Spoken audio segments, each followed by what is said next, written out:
Guys, all right to go?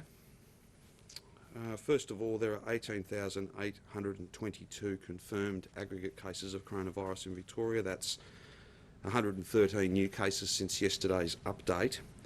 I'm saddened to have to update you that there are now 496 Victorians who've lost their life because of this global pandemic. That's an increase of 12 since yesterday's report. And of course, we send our condolences, our deepest sympathies and our best wishes to each of those 12 families. This will be an especially difficult time for them.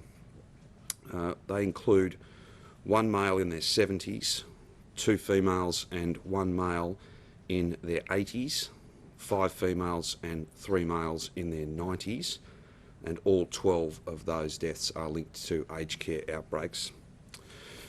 There are 513 Victorians in hospital. 29 of those are receiving intensive care and 17 of those 29 are on a ventilator.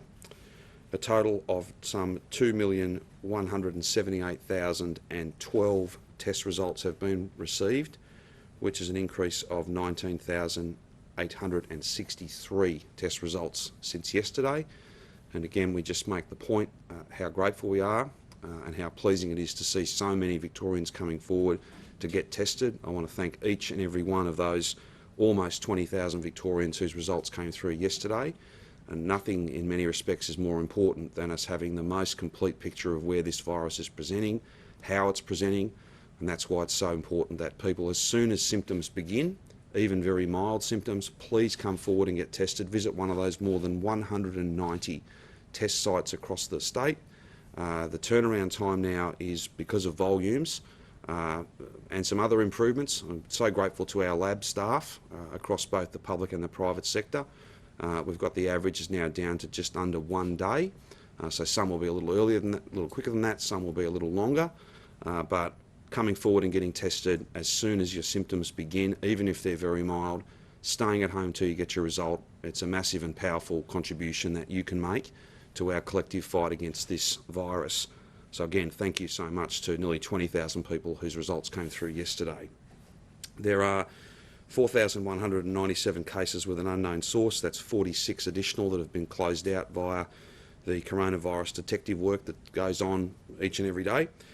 There are 449 healthcare workers who are active cases. That's an increase of 134, owing to some data cleaning, just some accounting to make sure that we've got the most accurate picture. That includes some disability workers who had not been classified as healthcare workers earlier on, so that accounts for that increase. There are 3,141 active cases of coronavirus in Victoria. Just the usual updates in relation to active cases, the metro regional split, and as I always make the point, these numbers never quite reconcile because there's still some that are being investigated. But we've got regional local government areas under stage 3 are now down to 187 cases. So that's obviously a much better position than we were in just a couple of weeks ago when we had more than 500 active cases across regional Victoria. So I want to thank every regional Victorian for following the rules, for coming forward and getting tested. It's very, very important. The 3 communities, we focused on all of regional Victoria, of course, but the 3 communities where we did think we had a real challenge and where we were calling upon people to come forward and get tested. Greater Geelong, now 65 active cases, just 2 new. Greater Bendigo, 15 active cases, no new cases there. And Ballarat has some 6 active cases and there are no new cases in Ballarat. So that's a testament to the hard work, the amazing work that every single regional Victorian is doing. Those numbers are low and we want to keep them that way, and the only way to do that is to follow the rules, of course, but also even mild symptoms, come forward, get tested. That makes a massive difference. In disability facility settings, as at the 27th of August, there are a total of 45 active cases. That's 31 staff and 14 residents. Aged care settings, there are now 1,362 current active cases, and I haven't got a total shift number for you, but as soon as I can update you with that, I will do so. Yesterday I committed just to provide just a quick update in relation to the Disability Response Centre. Again, I want to thank the Commonwealth Government, Minister Robert, the PM, for basically extending our disability arrangements to mirror what's going on in private aged care. I think that is a really important thing for us to have done. Both our governments have finalised the governance and leadership arrangements for that Victorian Disability Response Centre. That integrates both the State Control Centre and other senior people and senior functions from the Commonwealth Government as well. That's up and running as of today. Of course, ahead of those finalised arrangements, there's been Commonwealth and State senior officers that have been meeting daily to continue to manage new and existing outbreaks. Obviously, there are many, many people in these settings that are vulnerable, and we want to try and keep it out of those settings as much as we can. And using that really important collaborative, cooperative approach, that joint management, if you like, is really very important to that. We will continue to update you both in terms of numbers as they present in those settings and any other developments in the work of the Disability Response Centre. But again, thank you to the Commonwealth Government and its agencies for a very productive partnership on that front. Now, just before I ask Brett to speak to the epidemiology of the day, I just wanted to make a couple of comments in relation to the storm activity yesterday and into the evening.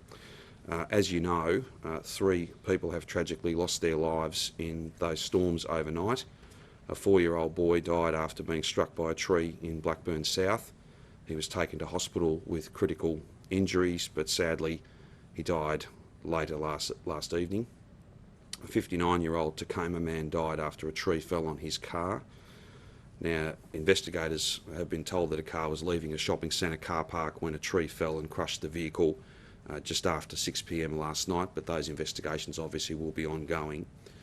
Thirdly, a 36-year-old Parkdale woman has died after a tree fell on a vehicle in Fernshaw. It's believed the vehicle was travelling along the Maroondah Highway when it was hit by a falling tree at about 10 to 7 last night. The driver, she was a passenger, the driver is a 24-year-old Flinders man who was taken to hospital with, we believe, unbriefed minor injuries. Can I send on behalf of all Victorians our sincere condolences and best wishes to each of those families, and particularly the young gentleman who is still recovering from his injuries. This will be just a terrible time for them, and our hearts are with you, and any support that we can provide in what is a terribly difficult time, of course, we stand ready to do that.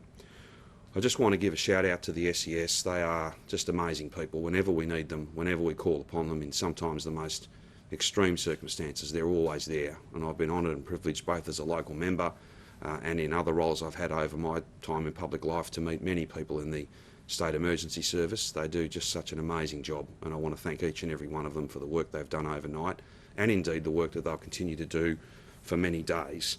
There have been about 2,000 calls for assistance since those strong winds began.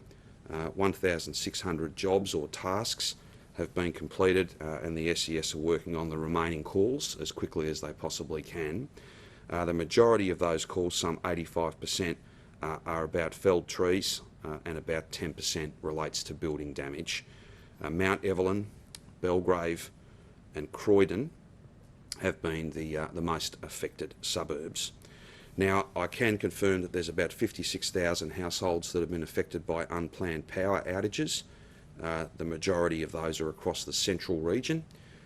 It's expected that power will be restored, I'm told, by about midday, but there may be others where that doesn't occur until later on today. It may take longer.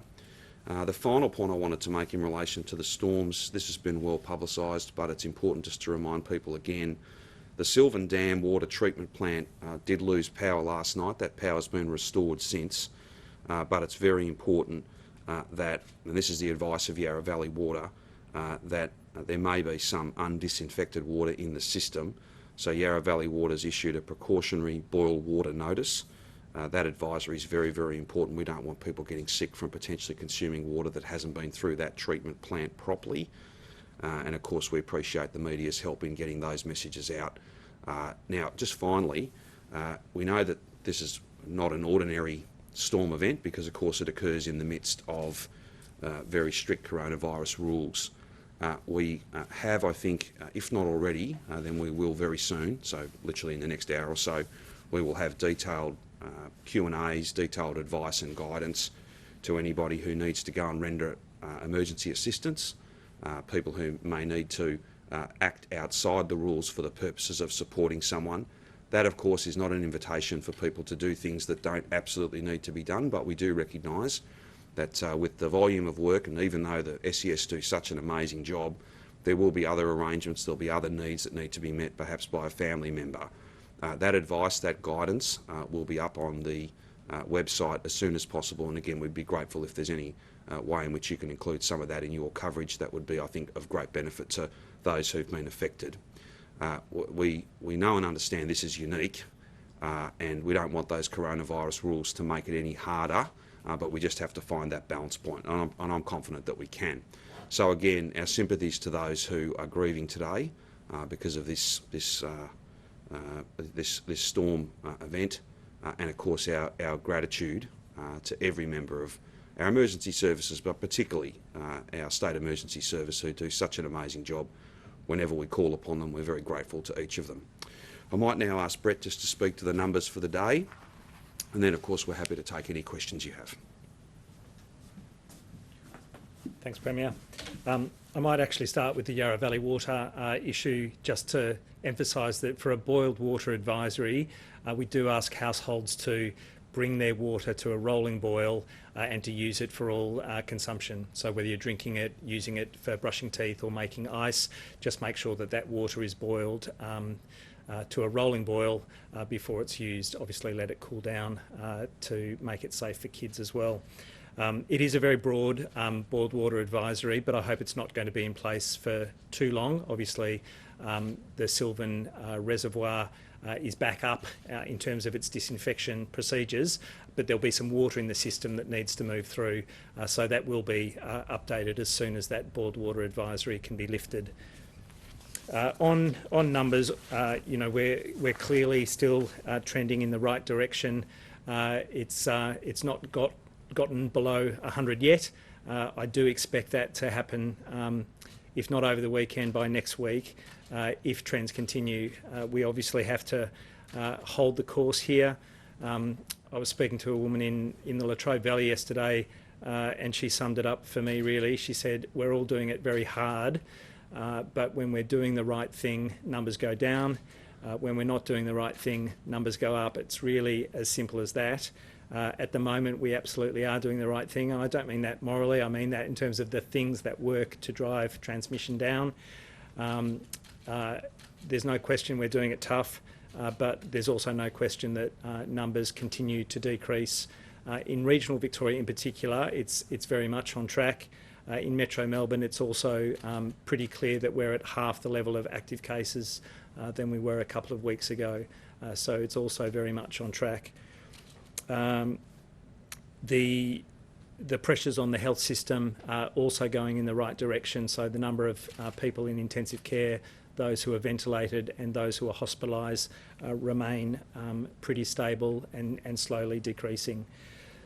There are fewer active aged care outbreaks, but I think a number of those ongoing outbreaks are still driving a significant proportion of our daily numbers. And some healthcare outbreaks as well, where we know that there are some ongoing active cases in healthcare workers in the broader sense, aged care, disability and acute health services. But otherwise, we are definitely trending in the right direction, but we do need to hold the course, as it were. Thank you. Very good. Happy to take any questions you have. I actually might start with Brett if I could. No worries, that's fine. Just with those comments around the aged care and health care and driving the numbers, does that put us in a position where you can start to think about how you ease restrictions for the wider community if you know where these cases are? It does help. Look, it's good news and bad news. It's bad news in as much as we don't want staff, we don't want residents to be infected with coronavirus, but we know where we have to focus our attention and priorities to make sure that we're getting on top of transmission in all of those settings. But it is good news in as much as we know that that's a not insignificant proportion of our daily numbers, and that really the community cases, you know, are a half or a bit more than half of our daily numbers. So that's encouraging that you know where the outbreaks are, you know that they're not mystery cases where the places they've acquired it or the people they've acquired it from are not known and therefore might be transmitting otherwise. So we can certainly focus our attention, but it also points to the fact that we need to get on top of the transmission in these places, and they can also spill out into the community. So yes, community transmission can bring it into these settings, but these settings, if the transmission continues, can also spill out into the community, either because of those staff taking it home, but also because of the patients within hospital who are moving through and who are being discharged routinely. So it's both good news and bad news, but it does mean that we need to focus very strongly in these complex settings as well. And the 500 people in hospital, 513, are they mainly aged care? Because you talk about the discrepancy between 513 in hospital but only 29 in ICU. Is that because a lot of them are decanted from aged care? A lot of them have been transferred from aged care, yes. So I don't know what proportion of those 513, but a not insignificant proportion. The majority, I think, are those admitted patients. So you would expect the death toll to keep tracking along as it is? I think it's going to be a while before we see the daily mortality figures come down, but it is stabilising. We're not seeing it increase, and I do expect it to slowly decrease from here on in. On getting below 100, you said we might see that this weekend or next week. Obviously that'll be a big psychological boost for people, but will 14 fewer cases really make a difference? Is getting below 100 a big deal? I think it is helpful from a psychological point of view. We're all going to have a kind of internal celebration to see it into double figures. But no, it doesn't make a huge material difference. It's just a sign, if we get there, and I hope we do, that we're still heading in the right direction, and that it is a consequence of all the hard yards that we've done individually and collectively to minimise our contact with others that's driving this down. Given that you're talking about the outbreaks in aged care and healthcare, and they're about half the community transmissions, does that then open the case for when ultimately we reduce the restrictions, we can target restrictions a lot easier? We will always target restrictions. We will always look at where transmission is occurring, where we can most, with the greatest confidence, ease restrictions without putting at risk a resurgence of cases. So yes, we'll look at where transmission is primarily occurring, how well controlled it is, and almost as a separate issue, we'll look at those mystery cases. We need to be very confident that those mystery cases are getting down to the lowest possible numbers, and ideally to have none whatsoever. Because if we know where every single case is coming from, then we can absolutely track and trace both upstream, where people have acquired it from, so that we understand the settings and the circumstances where transmission's occurring, but also downstream, where all of their close contacts are. That's much more containable than mystery cases, where we can control their downstream close contacts, but we don't know where they've got it from, and therefore we don't know necessarily where further transmission might be happening. So how realistic is it then that the mystery cases will all be sorted within 2 weeks, which is what we're talking about for stage 4? You're asking me where we'll be at stage 4. I don't know. We're heading in the right direction. Mystery cases remain a similar proportion of our total cases each day. But as the total cases come down, those numbers will get into single figures, but we're not there yet. Is it realistic to expect it within 2 weeks? I don't know. I honestly don't know. Look, the tail of an epidemic has lots of complexity to it. The cases that are ongoing, the transmission that's ongoing, is the most difficult transmission. That's why it's still ongoing. It'll happen in pockets of the community, in subpopulations that are hardest to identify, hardest to reach, and so it'll have lots of complexity to it. But we are definitely driving transmission down across the board, and in the smaller and smaller numbers that we're following each and every day, it'll be much easier to understand what's going on and to follow all of the complex chains of transmission as they're identified. Those mystery cases reported today, is that a reflection of a week or 2 weeks ago? Or could we see the results, in 2 weeks' time being quite lower? Yeah, they're mostly a reflection of cases in the last week, where we're closing off cases much faster as the numbers are driven down, and I do expect it to come down in the next 2 weeks. But there is a great deal of complexity in that tail of the epidemic. With the mortality figures, Brett, have you guys managed to standardise the reporting protocols with the Commonwealth? We had a slightly different protocol about whether or not you die from coronavirus or with coronavirus. I think there's still some reaccounting to be done for some historical cases, because the Commonwealth brought in some mandatory reporting of deaths in aged care later on in the pandemic. So there's some historical reaccounting that will need to happen. But in terms of the daily accounting, they are reasonably lined up, as I understand. Okay, so does that mean that we might see a reaccounting of that number that we've got right now, 496? That might some of those deaths might be reclassified. I think that's true. Yes, and look, that might be an increase for some cases that haven't been reported to date, but also some that might be taken off the tally. Okay, there was a bit of attention on the gentleman who was reported to have passed away, who was in his 20s. Turns out that the coronavirus wasn't actually the cause of death there. So well, we need to see what a coroner would say about a cause of death. Where there is a coronial investigation that comes to a finding, they're not counted as coronavirus deaths. In aged care in particular, there are a number of cases where someone has a very significant pre-existing condition and then gets coronavirus. It's much more difficult. They're not all coronial cases. They won't all have a manifestly apparent cause of death on a death certificate necessarily. But what we do know is that a quarter to a third of all cases who got coronavirus in aged care have died. So coronavirus is a very significant illness in that population, and it's not unreasonable to classify those deaths as deaths from coronavirus when we understand that that wouldn't happen in a normal week, in a normal fortnight in aged care. Premier, if we almost off the hook. There was a pause there for a moment. That's all right. Have you made any progress with the state of emergency powers for next week? Are you confident you can get 6 months extension? Well, all I can say, Rich, is that we continue to have very productive discussions with the crossbench, and I'm very grateful to them for the constructive way in which they're engaging with us. And when there are announcements to make, then we'll make them. But again, I'm very grateful to each and every member of the crossbench. We're working with them closely to get a package through that both protects public health but also gives us the rules that we need to open up.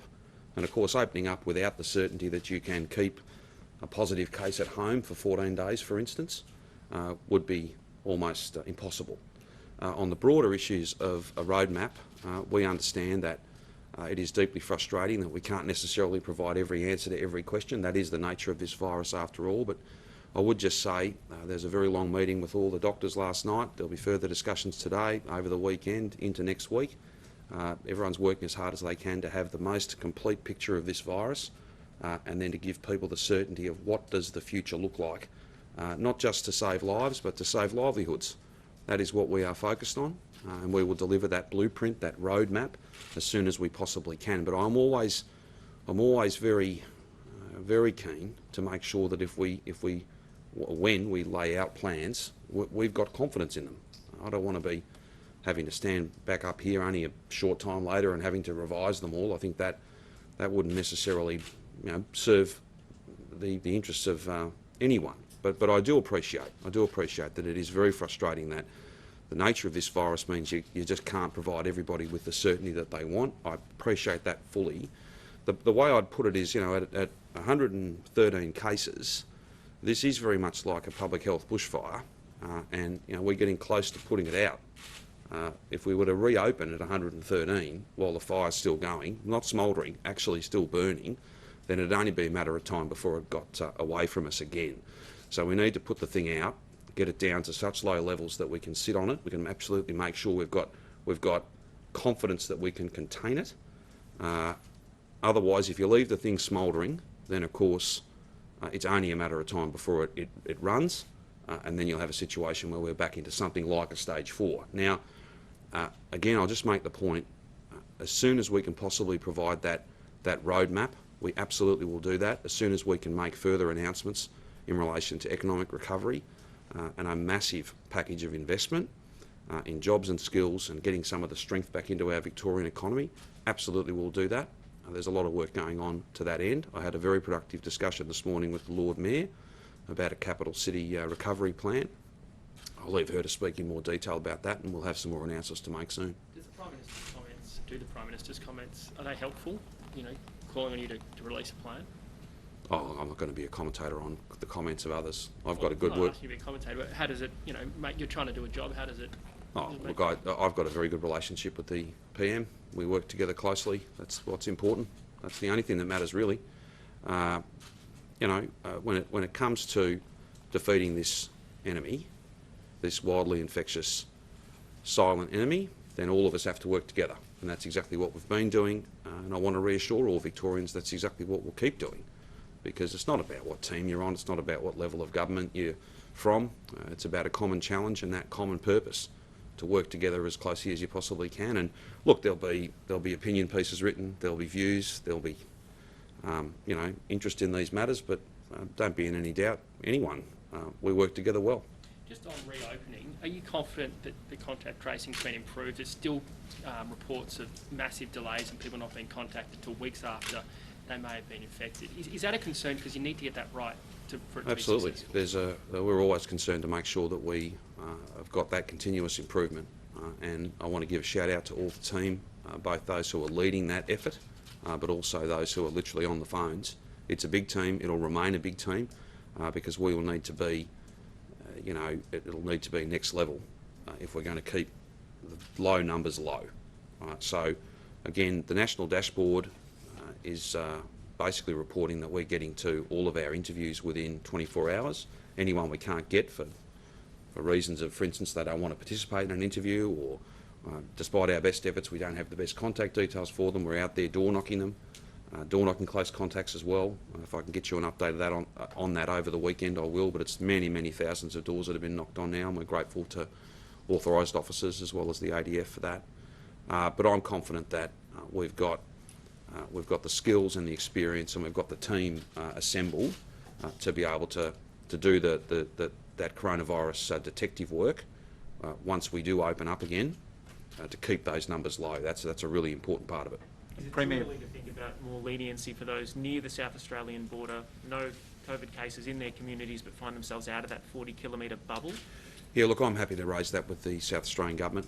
We're very pleased to be able to say that following the detailed representations that we made to the South Australian Government, and that includes also providing the most contemporary data. So a couple of times a week, I think it's Mondays and Thursdays, we provide all of our test results just to confirm that there are no cases or any close contacts in that 40k bubble. Of course, there will be other communities whenever you draw a line that are on the other side of that. I'm more than happy to take up their cause with the SA Government, and we continue to be in conversation with the New South Wales Government as well. Premier, we've spoken to so many small businessmen over the last couple of days who basically say they're just hanging on, and they'll need to buy stock. They'll have to probably borrow money to buy stock to prepare to reopen. Sure. So, and many of them say it'll take at least a week, maybe 2 weeks to do all of that. Can you guarantee that they will have time to do that? Absolutely, we'll provide as much notice as we possibly can. But I want to be very frank with people. The notion that we would go from, say, stage 4 to stage 2 or stage 1, where all of those businesses would be open like a normal kind of second half of the year, normal spring, we're not going to be able to do that. It's going to have to be gradual and steady, because we've all got to be really careful to make sure that nothing we do makes it more likely that we find ourselves back here in exactly this place.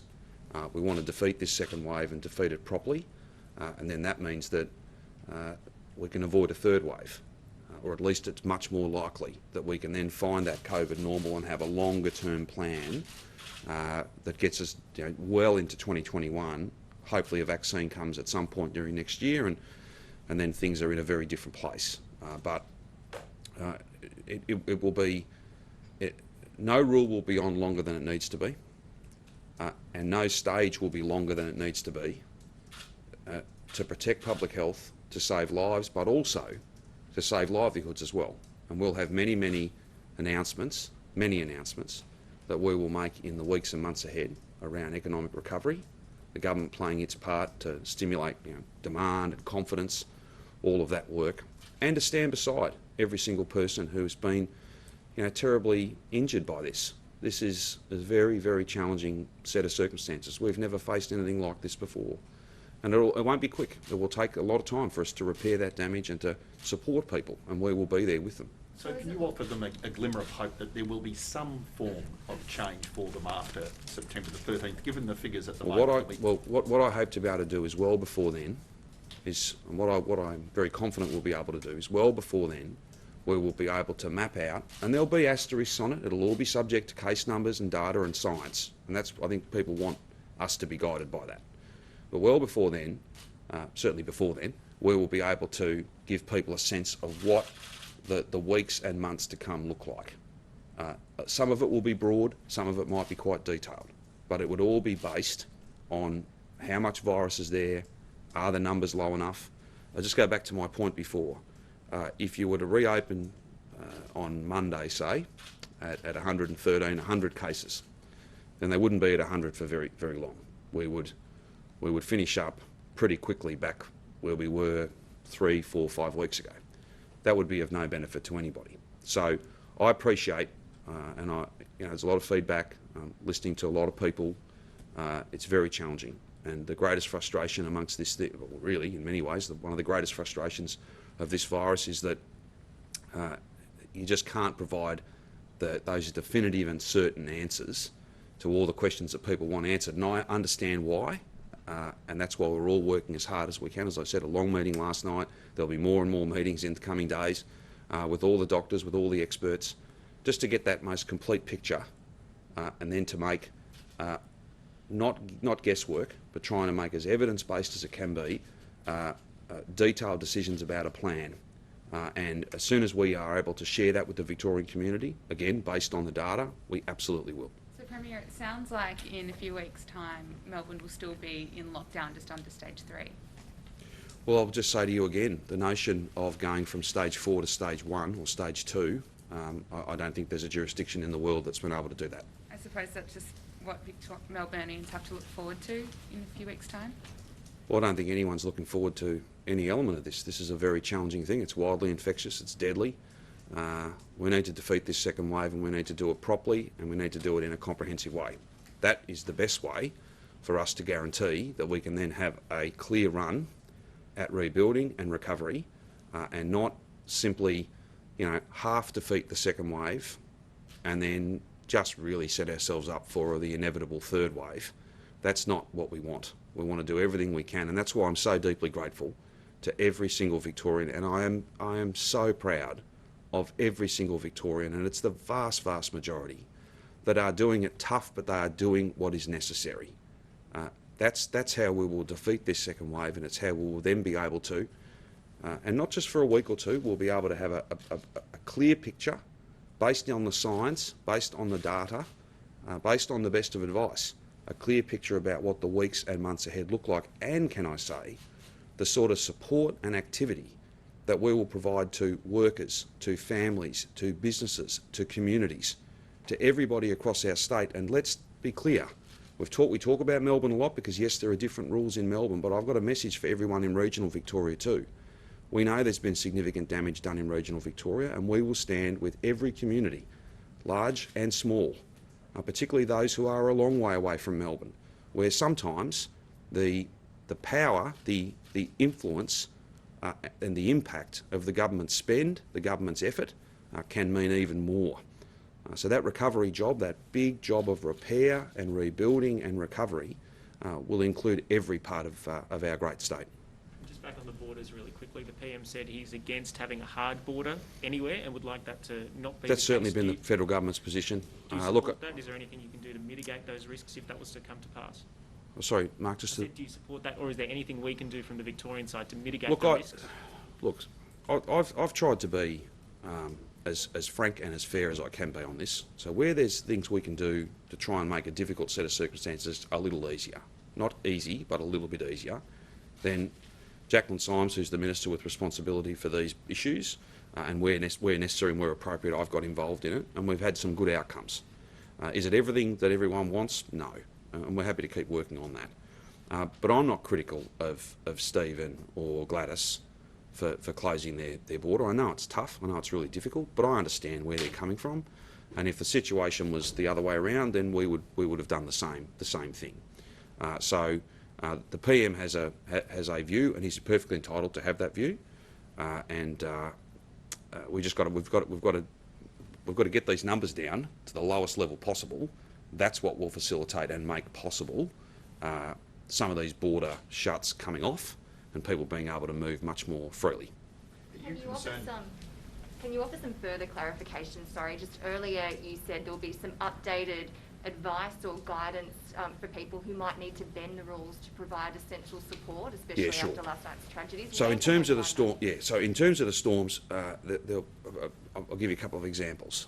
The SES, mighty job, amazing people. This is in no way to take anything away from them, but they've got a lot of cases to get to. So we've had a few cases raised this morning where a family member would like to go and help a child or another family member to clear a tree that's fallen over in their driveway. That sort of behaviour, doing that, there's no problem with that. I understand that the guidelines that facilitate that are up on the website now, and I'll be very, very grateful to each of you if you're able to make that a feature of your coverage, because of course this won't end today. There'll be a lot of clean-up to be done over many days, and whilst the SES are doing an amazing job, there's nothing wrong with other people, provided they do it in a safe way. And I just stress, it's not an invitation to have a few days off from the coronavirus rules. It's when it's a genuine emergency, when it's time critical, when you have to go and provide that help, then we don't want to stand in the way of people doing that. Are you concerned about the weekend, given the weather is meant to be lovely? It's going to be spring. I have heard that. I'm not often disappointed in good forecast, but I am a bit about that. All I just say to people is, look, we'd all love to be out and about enjoying a wonderful spring day. We'd all love to be out and about enjoying, the best that Melbourne and Victoria has to offer. But in order to do that for more than just one day, in order to do that and find that COVID normal and make that a feature of the weeks and the months and the years ahead, for however long we have to wait until a vaccine comes, we've just got to stay the course on this. And as Brett just indicated, every day each of us make hundreds, thousands of different choices. That means there are millions of choices being made, tens of millions of choices being made every single day. And if we make good choices and we follow the rules, then these numbers will continue to fall.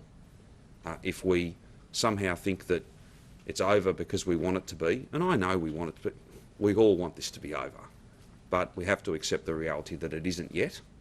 It will be, and when the time comes, with as much notice as we can possibly give, we'll give people the certainty that they crave right now and that they absolutely are entitled to. But it's not much good to stand up here and try and lay out a plan that, frankly, as you're saying it, you kind of don't have a lot of faith that it's real. I don't operate that way. I just ask people, you're doing an amazing job. I'm grateful to you. I'm proud of you.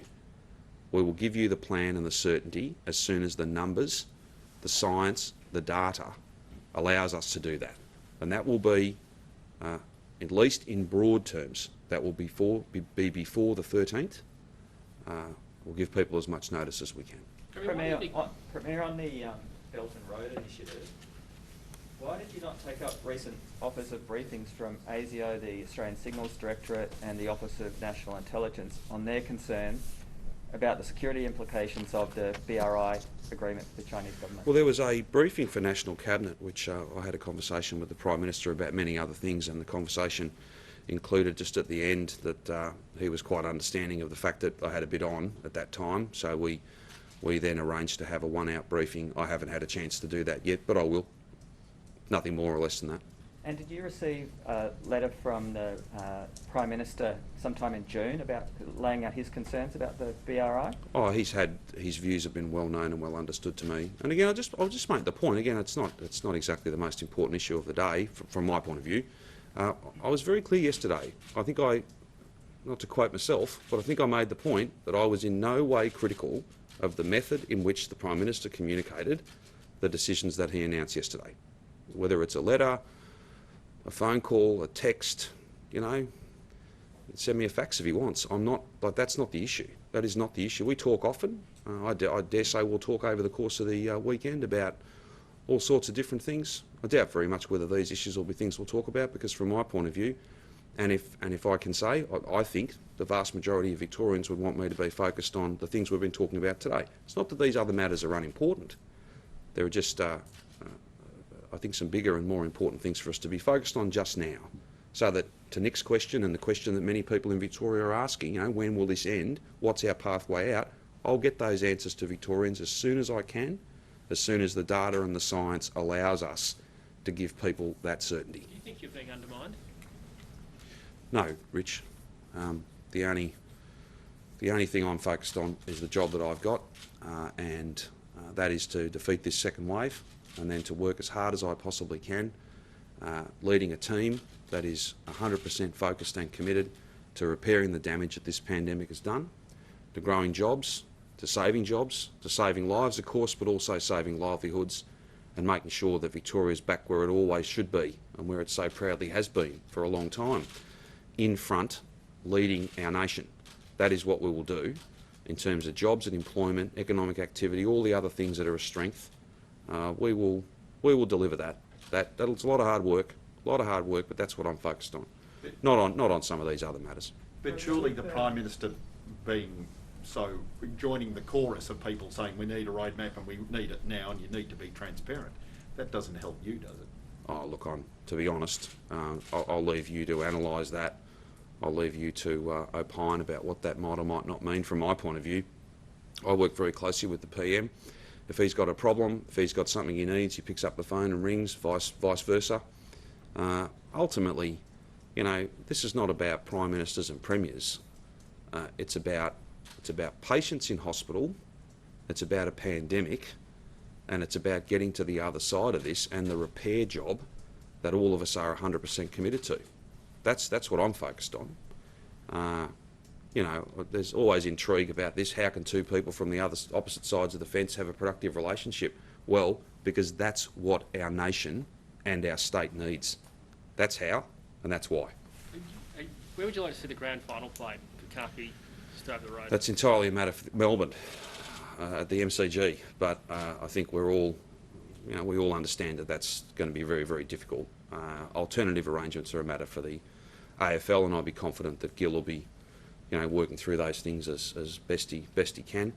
We've got a long-term contract. We don't think that this undermines that. We think that there's opportunities to add a year at the end and all those other things. And you know, it's sad. It's very, very challenging.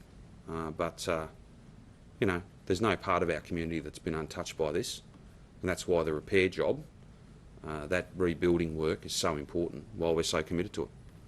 There was the daughter-in-law of a resident at an aged care facility was on radio today, and she claimed that their family had been told, amongst other things, that aged care residents were not to be put into ICU, not to be given ventilators. Is that true, or have you had a chance to investigate that allegation? I haven't had a chance to look at the details of that specific case, and I'm more than happy to do that. In a broader context, though, not commenting on that specific case, but I will chase that up and I'll come back to you. Steph will come back to you. In broader terms, there is, it's common practice, and you know, our family have been through this. Many families have been through this. That those who are providing clinical care, and they're only motivated by one thing, and that's care and love and support for the patient or resident that they're treating. They'll want to know what that person's views are, or what the family's views are around end-of-life care. That's a perfectly reasonable discussion to have. Again, I'm not making a comment about that case. I'll chase that up for you. But that's the best way to make sure that in everything you do, you are working as hard as you can to meet the needs of that and the preferences of that patient and the preferences of those who love them the most. She was told that there was a special dementia COVID ward. Yes. She said she was told that unless she waived the right to resuscitation, the resident would not be allowed in. That's why I'm not. My comments just then are in general terms, trying to provide some background. In terms of the specifics of that case, I'm not questioning the accuracy of what the daughter has said. The best thing I can do, though, is to chase that up for you, and we'll have someone come back. Premier, there's a lot of online disinformation knocking around, and it seems that activity has ramped up in the past few days. Is there an official effort, or is there any official monitoring of what's going on there, and monitoring and keeping an eye on sites? And Victoria Police work very hard, not just in some of the very obvious work that they do, but they have very well developed processes and plans to monitor social media, for instance, to see where people might be gathering, to try and be as agile as they can be. They're doing a great job. It's tough, difficult work. Some of them have been treated appallingly, but they're out there working very hard. Just as I think that if there were a group that were just flouting the rules, it'll be other decent Victorians who will dob them in. I think that's how we'll find out about it, more than any other law enforcement. But again, we don't want to be. No one wants to be issuing fines. No one wants to be having police resources in that kind of confrontational setting. This weekend's going to be sunny, but let's not just have one weekend where we go and enjoy the sunshine.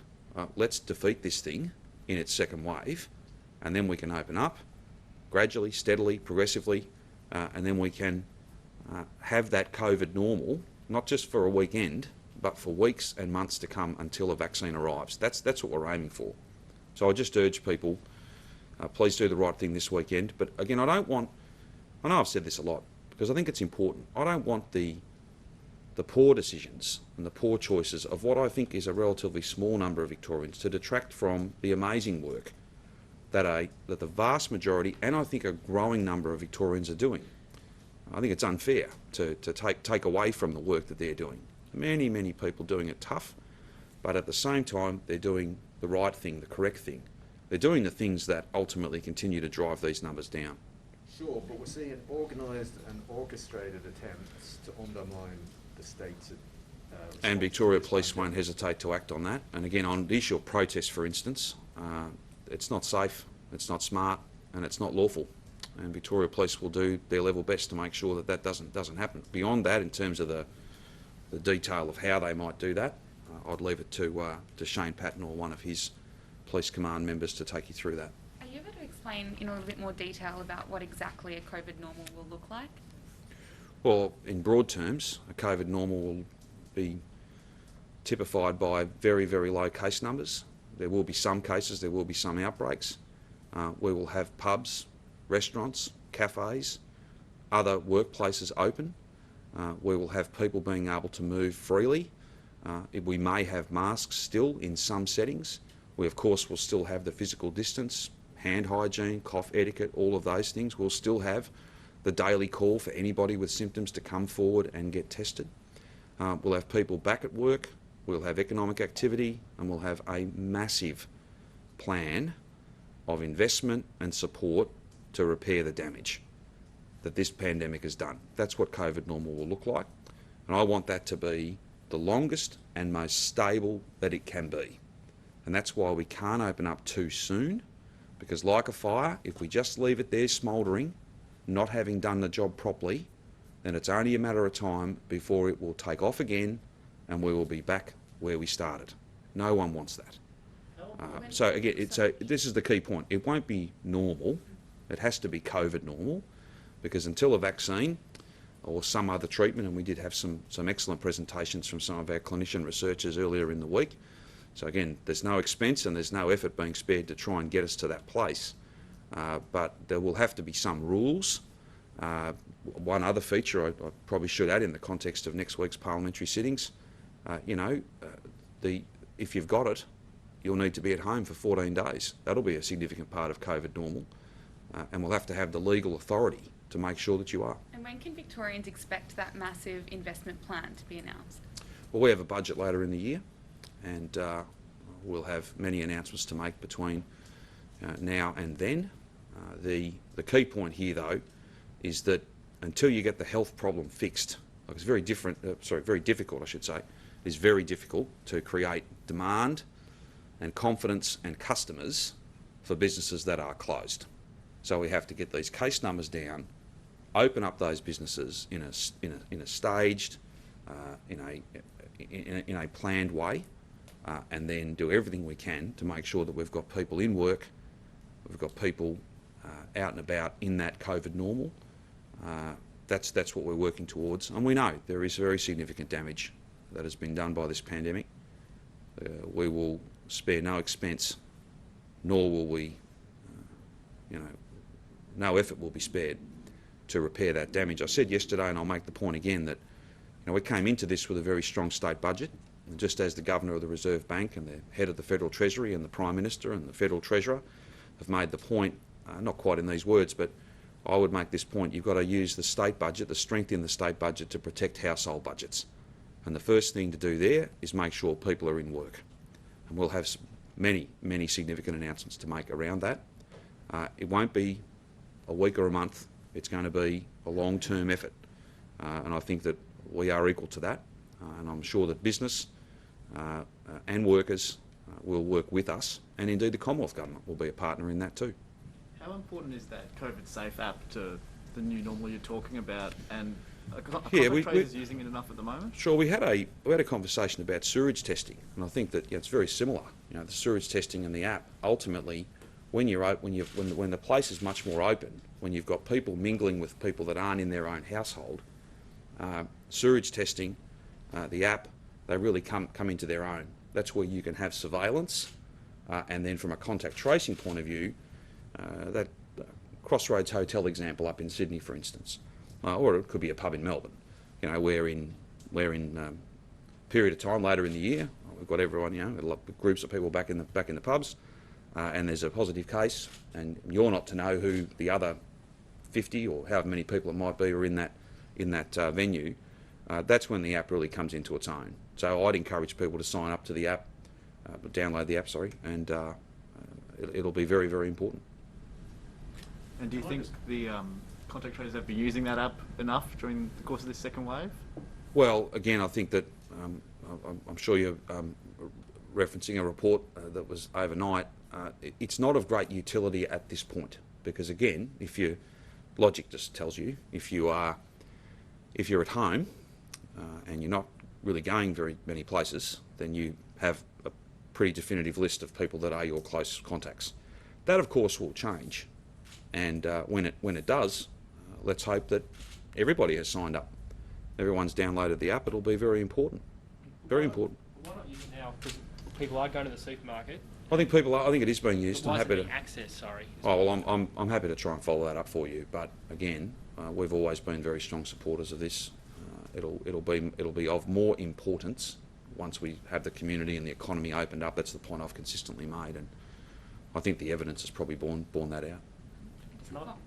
One question on mystery cases. I'm not sure if it's best for you or Professor Sutton, but just now there's more than 4,000 mystery cases. Is there a key number we're looking at? Do we need to halve that before we can open up? That's the total number. Yes. Yep. So we added 46 today from recent days. I'd be loath to put a definitive number on it. We'll have more to say about that in terms of whether it's a band or a margin. Obviously, I think Alan made the point a while back, which is a really obvious but a really important point, that the assumption's always got to be for every mystery case there's at least one more. So it is challenging, and we have to do everything we can to try and drive those down. But that's where so much of the effort of our contact tracing team and our coronavirus detectives is focused. But we'll have more to say about those settings as part of when I was speaking to Nick a moment ago, in terms of the phases and the picture, that roadmap or blueprint or whatever term we want to use, that program for easing and the different stages that we will enter once we've got these numbers as low as they can possibly be. So will it be single-digit mystery cases? Or? Look, I think that at this stage it's too early for us to tell, but we'll have more to say about that. Can I just ask Brett one You very absolutely quick technical question? We just want to clarify the situation with face shields, wearing them in public, exercising, whatever. Is that enough, or do you also need, in some cases, masks and face shields? I'd prefer to see people wearing masks rather than face shields. Face shields do provide some protection. Clearly they cover the eyes, they cover the nose. The mouth is a little bit more open to fresh air, if you like. So a mask is ideally better than a face shield, but face shields are allowed. So is that then illegal for people to wear them in public without the mask? No, it's not. It's not illegal. We're advising people to wear protection that isn't hospital grade protection. It all makes a difference, and face shields do make a difference. But if I could encourage people to wear masks that cover the nose and mouth specifically, I would do that. That is a better level of protection. And we've also talked about a 3-ply face mask as being in preference to a single material layer. So even though you can wear a single material layer, there's always another level you can go up. And if people can wear the ideal in terms of a reusable cloth face mask, which is a 3-ply face mask that covers the nose and mouth, then I'd recommend that. And just quickly on the boil water notice for Yarra Valley customers, obviously it's a small thing in the midst of a pandemic, Yeah. but there's a lot of people who are very concerned because they were consuming the water before they saw that notice. Do they need to be worried? I don't think they need to be worried. Normally with a boiled water advisory, it's very precautionary. In this case, I think the chlorination failed late into the evening, and so it's mostly overnight that this unchlorinated, or you don't lose chlorine concentration in the water completely. It'll be dropping overnight, and it's been restored today. So there'll have been a period of time, mostly overnight, mostly when people haven't been drinking water, where chlorine levels have dropped below a safe threshold. But the risk is not huge. It's not completely unchlorinated and contaminated water. It's water where the chlorine levels have dropped below what we would say is an absolutely safe standard, and the Australian drinking water standards are very high. We don't expect any cases of gastro from our drinking water, so I wouldn't say that people should be really concerned. But anyone who develops gastro in coming days should see their GP, as would normally be the case. But I don't expect a spike in gastro, for example. Premier, I just have one last question. Sure. Residents in North Richmond are concerned about some of the behaviour outside the medically supervised injecting room. Many appears to be breaching social distancing rules, are gathering in groups, cuddling, wearing the masks around their necks. I went out there a few days ago and it definitely is occurring. Do you think more needs to be done to enforce social distancing to prevent the spread of COVID? I want social distancing and these rules applied and enforced regardless of the setting. I'm more than happy to follow that up for you. Some residents say that they were told by police that they're not getting fined because they know a lot of these people actually can't pay the fine. Well, again, let me chase that up. I'm not sure what advice Victoria Police have given to those who've raised those concerns, but I'm more than happy to chase that up. We've got, I think it's very important that we continue to provide health services regardless of the setting. This is a place where healthcare is given, but on the specifics of that and what if any presentations police have made, I'm more than happy to chase that up for you. Brenton Tarrant in New Zealand, would Victoria be open to accepting him into one of our jails if he ends up coming back to Australia? I think that would be something that would be discussed probably at a national level. We'd be open to having a discussion about that. I hope that I've had a few conversations with Prime Minister Ardern in the last week or so, and I would just say that I hope that sentence yesterday provides some closure for families, the dignity of whom is amazing, just amazing. And I think that they and the broader New Zealand community have been, on this issue, have been so well led by a Prime Minister with great empathy. And I hope that judgment yesterday is some small comfort and a sense of closure for those families. What else did you talk to the Prime Minister about? Which one? Ardern. Oh, we're talking about lots of different things. it was really important that our laboratories cooperated with theirs just around any doubts about where their spiking cases might have come from. And we talked about a few other things too. Travel bubble? That's not a matter for me. That's a matter for the Commonwealth. And, Just staying in your own lane. and is there any indication that those cases over there may have No. originated here in Victoria? No, we've made all of our data available, and that's the latest advice I have. It was really important that we do everything we can to try and... They're trying to solve a riddle, and it was really important that we gave them any and all information that we could. And the point here too, Noel, is that we don't, through VIDRL, the Infectious Diseases Reference Laboratory, we don't just have the sequencing or the kind of fingerprint for all the different parts of the virus just for Victoria. We've got the national picture. So it was important that we shared that with the New Zealand authorities and understand we have, and that's been ruled out, if you like, in terms of it having come from here or anywhere in the country. But if that changes, then of course we would update you. That's my latest advice. Any other issues? Thank you.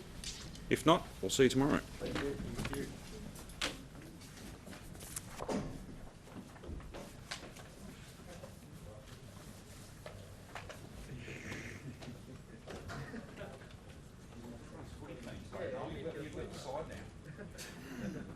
Channel 10, we got, we'll actually say,